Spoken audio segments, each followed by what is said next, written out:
తులారాశి. ఆదాయం 5, వ్యయం 14, రాజ్యపూజ్యం 6, అవమానం 3. తులారాశి వారికి చిత్తా 3, 4 పాదాలు, స్వాతి 4 పాదాలు, విశాఖ 3 పాదాలు. ఈ సంవత్సరం బాగున్న రాశి తులారాశి అని చెప్పవచ్చు. 90% అనుకూలత, 10% ప్రతికూలత. గురుబలము, శని బలము, రాహుకేతువుల బలాలు, దాదాపుగా అన్ని గ్రహముల యొక్క యోగముతో తులారాశి వారికి ఈ సంవత్సరం మంచి ఫలితాలు కలగబోతూ ఉన్నాయి. రాజ్యపూజ్యం బాగుంది, అధికారం వస్తుంది, హోదా పెరుగుతుంది, ఉద్యోగంలో ప్రమోషన్లు వస్తాయి. ప్రతి విషయంలో కూడా అవకాశం అనేది మీరే మొదటి చేయిగా నిలుస్తుంది.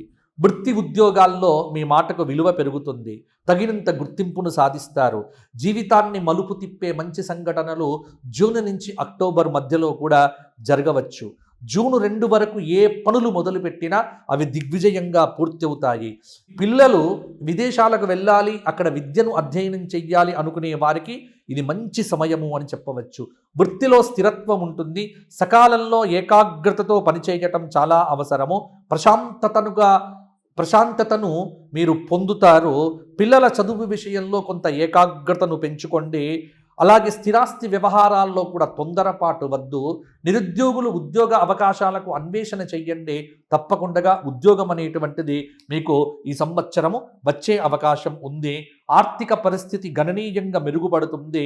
సంతృప్తికరమైనటువంటి ఫలితాలను ఈ సంవత్సరం స్త్రీలు, పురుషులు తులారాశి వారు సాధించగలుగుతారు. ఎంత శ్రమ చేస్తే ఫలితం అంత బాగుంటుంది తులారాశి వారికి. సంతానం విషయంలో కానీ, పెళ్లిళ్ళ విషయంలో కానీ తొందరపాట్లు వద్దు. ఈ సంవత్సరం మీకు చక్కగా అన్ని రకాల శుభాలు జరిగే ఆస్కారం అధికంగా ఉంది. కొన్ని చోట్ల ప్రతికూలతలు, కొంత ఆరోగ్యం మీద ప్రభావము, డ్రైవింగ్ చేసేటప్పుడు కొంత ఇబ్బందికరమైన పరిస్థితులు, మైగ్రెయిన్ లాంటి నొప్పులు కూడా ఇబ్బంది పెట్టవచ్చు. కాబట్టి తులారాశి వారు ఈ సంవత్సరము హనుమాన్ చాలీస వదిలిపెట్టకండి. తులారాశి వారు ప్రతిరోజు విష్ణు సహస్రనామ స్తోత్ర పారాయణం చెయ్యండి, షట్పది స్తోత్ర పారాయణం చెయ్యండి, విష్ణు పంజర స్తోత్ర పారాయణం చెయ్యండి. వీలున్నప్పుడల్లా విష్ణు క్షేత్ర దర్శనం చేసుకోండి. తులారాశి వారికి అద్భుతమైన ఫలితాలు కలుగుతాయి. తదుపరి వృశ్చిక రాశి. విశాఖ 4వ పాదం, అనురాధ 4 పాదాలు, జ్యేష్ఠ 4 పాదాలు. ఆదాయం 11, వ్యయం 5, రాజ్యపూజ్యం 2, అవమానం 6. దాదాపుగా వృశ్చిక రాశి వారికి 80% అనుకూల ఫలితాలు అని చెప్పొచ్చు, లేకపోతే 70% వేసుకోవచ్చు. 30% ప్రతికూల ఫలితాలు. ఆదాయం బాగుంటుంది, కానీ ఖర్చులు కూడా అంతే పద్ధతిలో ఉంటాయి. జూన్ 2 వరకు కొంత ఆర్థిక ఇబ్బందులు ప్రణాళికాబద్ధంగా లేకపోతే తప్పకుండా ఉంటుంది. కొంత ఆర్థిక సమస్యలు కూడా అప్పుడప్పుడు కలవర పెట్టవచ్చు. ఆరోగ్య సమస్యలు ఇబ్బంది పెట్టవచ్చు. జూన్ 2 నుండి అక్టోబర్ వరకు ఒక గురుబలం అనేటువంటిది మీకు జీవితంలో ఒక మలుపును తిప్పుతుంది. కష్టాలన్నీ తొలగిపోతాయి. పెద్దల నుంచి సహాయ సహకారాలు కూడా పొందుతారు. ఆర్థిక స్థితి మెరుగవుతుంది. ధనాన్ని పెంచుకోవటానికి ఈ సమయం సరి అయినటువంటి సమయము. దైవ దర్శనాలు వీలున్నప్పుడల్లా చేసుకోండి.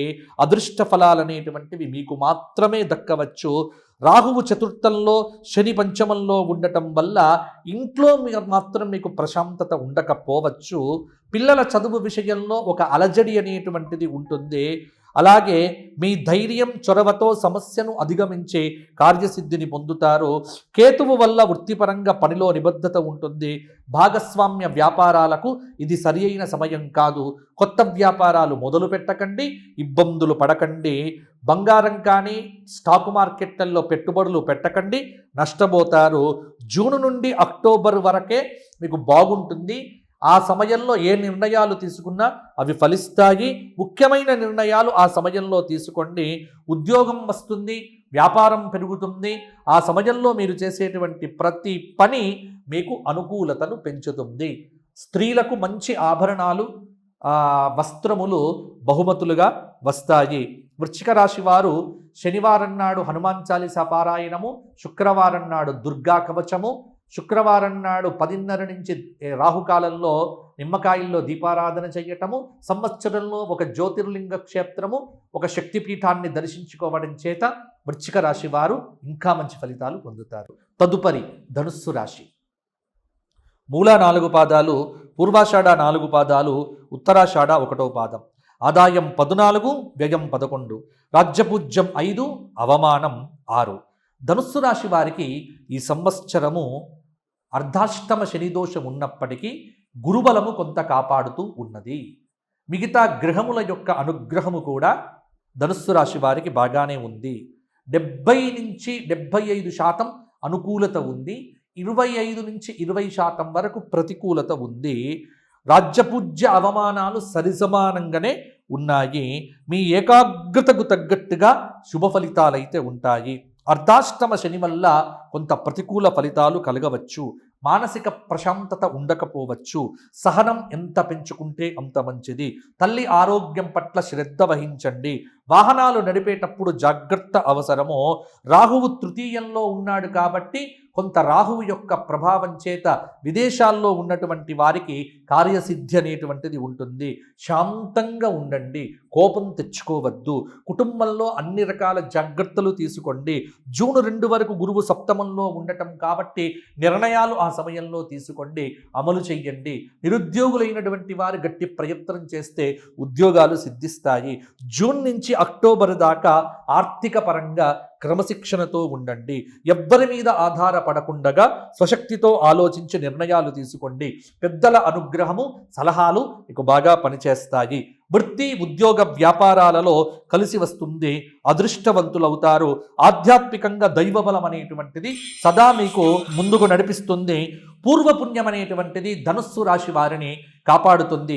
ఈ ఉగాది నుండి ధనుస్సు రాశి వారు అతి జాగ్రత్తగా కనుక ఉండగలిగితే, దైవబలాన్ని ఎంత కాపాడుకుంటే అంత మంచి ఫలితాలు ధనుస్సు రాశి వారికి కలుగుతాయి. దక్షిణామూర్తి స్తోత్రపారాయణం చేయటము, ప్రతిరోజు కూడా దశరథకృత శనైశ్చర స్తోత్రపారాయణం చేయటం వల్ల ధనుస్సు రాశి వారికి ఫలితములనేటువంటివి ఇంకా అద్భుతంగా ఉంటాయి. సంవత్సరంలో ఒకసారి శ్రీశైల దర్శనము, గానుగాపుర క్షేత్ర దర్శనం చేసుకోండి. మీకు ఫలితం అనేటువంటిది అనుకూలంగా ఉంటుంది.